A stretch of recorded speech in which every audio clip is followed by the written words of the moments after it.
नमस्कार दोस्तों, हमारी आज की कहानी है स्वाभिमान। और कितने दिन लगेंगे वकील साहब, साल भर होने को आया है अब तो। कुछ गुस्साए लहजे में मोहन अपने वकील से बोला, वकील अब ऐसे कामों में वक्त तो लगता ही है मिस्टर मोहन, और वैसे भी आप मेरे कहे पर चलने को तैयार भी नहीं होते, वरना यूं चुटकियों में आपका और सुधा मैडम का तलाक हो जाए। मोहन, मतलब आप ये चाहते हैं मैं सुधा को कोर्ट में चरित्रहीन सिद्ध करूं, उस पर गलत और गंदे आरोप लगाऊं, जबकि वो एक चरित्रवान स्त्री है। मानता हूं उसमें कुछ बुराइयां हैं, मगर मैं उसकी अच्छाइयों को कैसे नजरअंदाज कर दूं। वकील, अब ये सब कोशिशें तो करनी ही होती है, वरना छोटी मोटी घरेलू कलहों में भला तलाक होते हैं क्या। मोहन, ऐसी कोशिशें करूं जिससे उसके स्वाभिमान को ठेस पहुंचे, वो भी अपने वकील के जरिए मुझ पर ऐसे घटिया इल्जाम लगाए ताकि आप लोगों की दक्षिणा बनती रहे।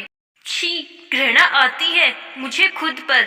आप लोगों को इल्जाम भी कैसे दूं, ये तो आपका काम है अपने केस को जीतने का, मगर बर्बाद तो दो परिवार, और वो दोनों होते हैं जो कभी साथ जीने मरने सुख दुख के साथी होते हैं। मेरी ही बुद्धि मारी गई थी जो मैं आपकी और अपने परिवार के लोगों की बातों में आ गया। वैसे जितनी कोशिश मैंने तलाक लेने में की, काश उतनी घर बचाने में की होती, तो आज मुझे यूं आपके चक्कर नहीं लगाने पड़ते।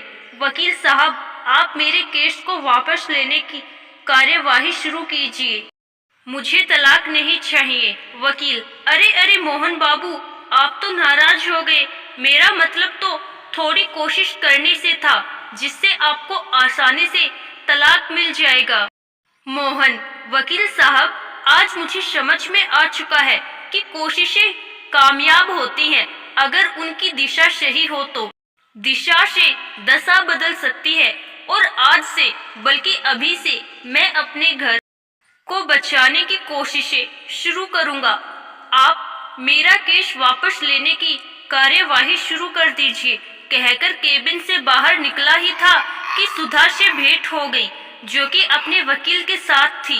उसने भी बाहर खड़ी होकर मोहन और उसके वकील साहब की तमाम बातें, जो कि केबिन में हुई थी, सुन ली थी। भरी आंखों से उसने मोहन को देखा और कहा, मोहन, तुम्हारी तरह मैं भी घर बचाने की कोशिश करना चाहती हूँ, उसमें सहयोगी बनना चाहती हूँ। कहकर मोहन से लिपट गई। जहाँ दोनों वकील अब एक दूसरे को देख रहे थे, वहीं मोहन और सुधा के परिवार के लोग भी वहां आकर एक दूसरे की गलतियों को कम बताकर अपने अपने किए पर माफी मांग रहे थे।